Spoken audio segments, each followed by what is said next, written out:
जय हिंद मेरे प्यारे साथियों, कैसे आप सभी। मैं उम्मीद करता हूँ आप लोग बहुत ही अच्छे होंगे। प्यारे दोस्तों, आज के इस वीडियो में हम लोग विलोपन विधि एवं प्रतिस्थापन विधि दोनों विधि के द्वारा समीकरण को हल करने के लिए सीखेंगे।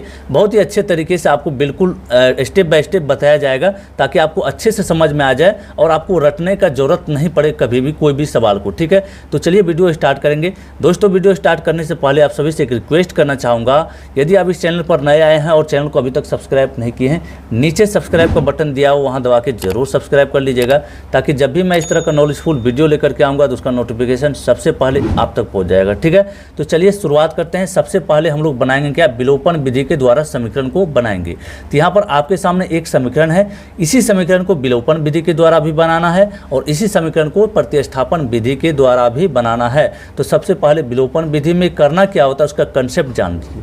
यहाँ पर आपको दो समीकरण दिया हुआ रहेगा, हमेशा दो समीकरण। तो दोनों समीकरण में दो पद, जैसे यहाँ पर x वाला टर्म है और y वाला टर्म है, तो दोनों टर्म में से कोई एक टर्म को आपस में बराबर करना पड़ता है। ठीक है, तो यहाँ पर जो हम लोग बराबर करेंगे वो y वाले टर्म को बराबर करेंगे। जैसे कहने का मतलब ये हुआ, यहाँ पर यदि 4y है तो यहाँ भी 4y दिखना चाहिए, या नहीं तो यहाँ पर 2y है तो यहाँ ऊपर में भी 2y ही दिखना चाहिए, तभी आगे हम लोग x या y का मान निकाल पाएंगे। तो बराबर जब नहीं रहेगा तो उसको क्या करेंगे, उसको भी बराबर करना होता है, थोड़ा सा अपना दिमाग को लगा करके। तो बराबर कैसे होगा, दिमाग लगाना है। जैसे यहाँ पर 4y है, ठीक है, इसमें से कुछ से कोई भी संख्या से गुना नहीं करना है, आपको 1 से गुना करना है। और यह जो 2y दिख रहा है यहाँ पर 2 से आपस अपने मन से गुना कर देना है। ठीक है, ताकि ये 4 आ जाए। ठीक है, 4 आ जाए तो यहाँ पर क्या होगा, देखिए अब गुना करेंगे सभी में। जब यहाँ पर गुना का चिन्ह देते हैं कोई भी चीज़ से तो सभी में आपस में गुना करना पड़ता है। यह जो 1 है, 1 को सभी में गुना करना पड़ेगा। तो 1 को सभी में गुना करिए, 3 गुना 1 करेंगे 3x होगा, तो यहाँ पर लिखेंगे 3x। जोड़ में 4 गुना y है तो 4y हो जाएगा और बराबर में क्या हो जाएगा, यहाँ पर 10 हो जाएगा। ठीक है, 10 हो गया। उसके बाद फिर ये 2 से सभी में गुना करना पड़ेगा, तो क्या होगा, यहाँ पर 2 दूना 4x, माइनस है तो माइनस दे दीजिए, और 2 दूना 4y बराबर में 2 दूना 4 हो गया। चलिए एक लाइन फिर इस तरीके से खींचेंगे। अब क्या करना है, यहाँ पर देखिए ये दोनों बराबर हो गया, समान समान हो गया। अब हम लोग क्या कर सकते हैं, इसको कटा सकते हैं। ठीक है, देखिए प्लस में है और माइनस में है, दोनों चीज़ प्लस माइनस में है, सेम सेम है, तो हम लोग कटा सकते हैं। जब प्लस माइनस में है तो चिन्ह बदलने का ज़रूरत नहीं है। यदि समान चिन्ह रहता है तो हम लोग क्या करते हैं, चिन्ह बदलते हैं अपने मन से। ठीक है, तो यहाँ पर देखिए इसके नीचे प्लस है तो 3x और 4x मिल के हो जाएगा 7x, 7x हो जाएगा, और 10 और 4 कितना हो जाएगा, 14 हो जाएगा। 10 4 14 हो गया।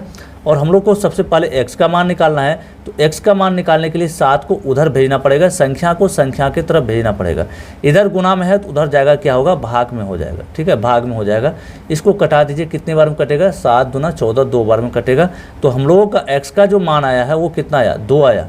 x का मान 2 आया। अब हम लोग को क्या करना, y का मान निकालना है। तो y का मान निकालने के लिए ये जो x का मान है, इसका मान या तो समीकरण 1 में रख देंगे या फिर समीकरण 2 में रख देंगे, किसी में भी रख देंगे तो हम लोग का x का मान निकल जाएगा। तो क्या करते हैं हम लोग, x का मान 1 में ही रखते हैं, समीकरण 1 में। तो यहाँ पर लिखेंगे x का मान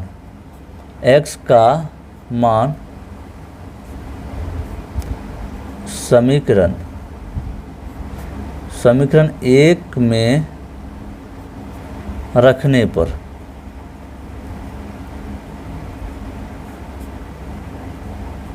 ठीक है, समीकरण 1 में रखने पर। तो समीकरण 1 क्या है, हम लोग को सबसे पहले समीकरण लिखेंगे, 3x + 4y बराबर 10 है। तो यहाँ पर लिखेंगे 3x + 4y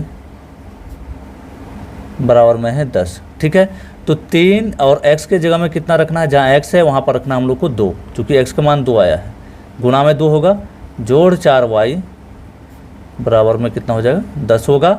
और यहाँ पर देखिए 3 दूना 6 हो जाएगा, 4y यहाँ पर ही रहेगा और यह जो 6 होगा वो उधर भेज देंगे बराबर के उस पार संख्या के साथ में। 10 अपना जगह में रहेगा, इधर प्लस में है, इधर आएगा तो क्या होगा, माइनस में हो जाएगा। और ये 4y बराबर कितना हो गया, ये हो गया 4। तो y का मान निकालने के लिए 4/4 होगा, क्योंकि संख्या को हमको भेजना पड़ेगा उधर, इधर y का मान निकाल रहे हैं इसलिए संख्या को नहीं रख सकते हैं। 4/4 कितने बार में कट जाएगा, एक बार में। तो y का मान जो आया वो कितना आया, 1 आया। तो हम लोग को फाइनल आंसर लिखने के लिए यहाँ पर लिखेंगे अर्थात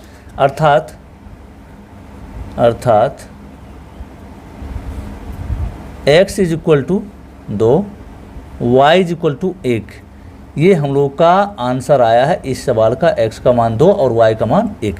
तो इस तरीके से विलोपन विधि के द्वारा समीकरण को हल किया जाता है। ठीक है, अब चलिए प्रतिस्थापन विधि के द्वारा कैसे हल किया जाएगा उसको समझ लेते हैं। यहाँ पर सबसे पहले हम लोग समीकरण लिखेंगे। समीकरण हम लोग को दिया हुआ यहाँ पर क्या, वही समीकरण हल करना है। 3x + 4y बराबर में 10। ठीक है, और दूसरा समीकरण है 2x - 2y बराबर में 2। ये है समीकरण 1 और ये है आपका समीकरण 2। ठीक है, यही है। तो प्रतिस्थापन विधि के द्वारा हल करना है तो हम लोग को क्या करना है, यहाँ पर लिखेंगे समीकरण 1 से करेंगे। यहाँ पर समीकरण 1 को हल करेंगे। तो समीकरण 1 क्या है यहाँ पर देखिए, समीकरण 1 है 3x + 4y बराबर में 10, है ना। तो ये क्या करेंगे हम लोग, यहाँ पर x को उधर भेज देंगे। तो सबसे पहले 4y बराबर क्या हो जाएगा, 4y बराबर होगा 10 - 3x, और y का मान क्या हो जाएगा, y का मान हो जाएगा हम लोग का 10 - 3x बट्टा में 4। ठीक है, यहाँ पर इसको लिखेंगे समीकरण 3। ये समीकरण 3, y का मान निकल गया। अब y का मान को प्रतिस्थापित कर देंगे किस में, समीकरण 2 में प्रतिस्थापित कर देना, मतलब ले जा करके रख देना, y का मान रख देना, इसी को बोलते हैं प्रतिस्थापित कर देना, और इसी को बोलते हैं प्रतिस्थापन विधि। ठीक है, तो यहाँ पर y का मान क्या करेंगे, समीकरण 2 में रख देंगे। चूंकि ये चीज़ जो आया है समीकरण 1 से आया है, तो इस मान को कहाँ रखेंगे, समीकरण 2 में रख देंगे। ठीक है, तो यहाँ पर लिखेंगे y का मान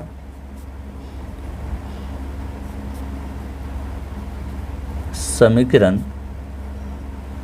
2 में रखने पर, तो समीकरण 2 है हम लोगों का क्या है, उसको लिखते हैं 2x - 2y बराबर में 2 है। तो 2x जैसा का वैसा ही रहेगा, और माइनस में 2 है और गुना में y है, तो y का मान हम लोग को इतना आया है। यहाँ पर कोष्टक का चिन्ह लगा देंगे, कोष्टक का चिन्ह लगाएंगे, 10 - 3x बट्टा में 4 आया है y का मान। ठीक है, और बराबर में जो है 2 है, तो यहाँ पर लिखेंगे 2। अब देखिए क्या करना है, सबसे पहले इधर का क्रियाकलाप कर लेंगे हम लोग। 2x माइनस में इस 2 को क्या करना है, अगर गुना करने वाला है तो गुना कर देते हैं, यदि कटने वाला है तो काट देते हैं। यहाँ पर 2 से 2 कट जाएगा, कितने बार में, 2 दूना 4, 2 बार में कट जाएगा।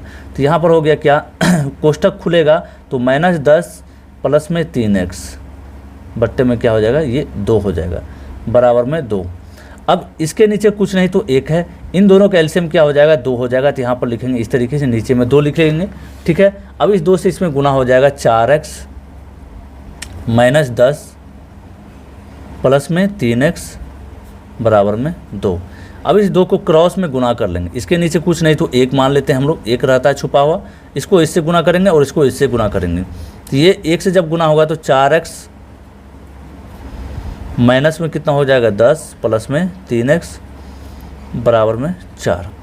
ये 4x 3x प्लस में है और 4x प्लस में है, तो दोनों मिल करके 7x हो जाएगा, और ये 10 को उधर भेजेंगे तो 4 + 10 हो जाएगा, और 7x बराबर कितना हो जाएगा, ये 14 हो जाएगा। ठीक है, 7x बराबर हो गया 14, और यहाँ पर क्या करेंगे, x का मान निकालेंगे, तो ये हो जाएगा 14 बट्टा में 7। तो x का मान कितना आ गया, 7 दूना 14, 2 आ गया। x का मान कितना आ गया हम लोग का, 2 आ गया। अब इस x का मान को क्या करेंगे, समीकरण 3 में रखेंगे। कहाँ पर रखेंगे, समीकरण 3 में रखेंगे, तो हम लोग का y का मान निकल जाएगा। तो यहाँ पर एक अलग पेज ले लेते हैं, चूँकि पेज खत्म हो गया है। तो अब हम लोग क्या करेंगे, ये x का मान क्या करना है, x का मान समीकरण 3 में रखने पर,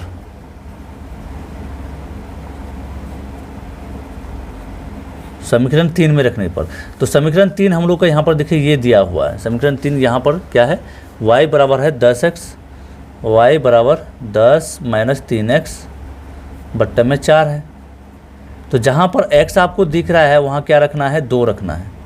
3 गुना में x का जो मान आया यहाँ पर 2 आया है, तो इसलिए हम लोग क्या करेंगे, 2 रखेंगे बट्टा में 4। ये हो जाएगा 10 माइनस 6, 3 दूना 6 होता है, बट्टा में 4, और ये हो जाएगा कितना 4 बट्टा में 4, कितने बार में कटेगा, एक बार में, बराबर 1।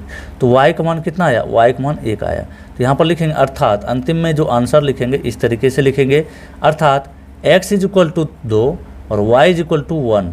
ठीक है, ये इस सवाल का आंसर है। देखिए इस समीकरण के द्वारा, इस विधि के द्वारा भी इस समीकरण को जब बनाया है तो x का मान 2 आया है और y का मान 1 आया है, और उधर में जब बनाए थे पहले विलोपन के विधि के द्वारा जो बनाए थे x का मान 2 और y का मान 1 आया। कहने का मतलब ये हुआ विधि आप चेंज कर देंगे कोई बात नहीं होगा, उससे आपको समीकरण का मान जो होगा वही निकलेगा। ठीक है, तो इस तरह से मैं उम्मीद करता हूँ कि आज के इस वीडियो से आपको अच्छा जानकारी मिला होगा। यदि आपको वीडियो पसंद आए तो वीडियो को लाइक करके चैनल को जरूर सब्सक्राइब कर लीजिएगा। मिलते हैं फिर अगले वीडियो में, तब तक के लिए जय हिंद, वंदे मातरम।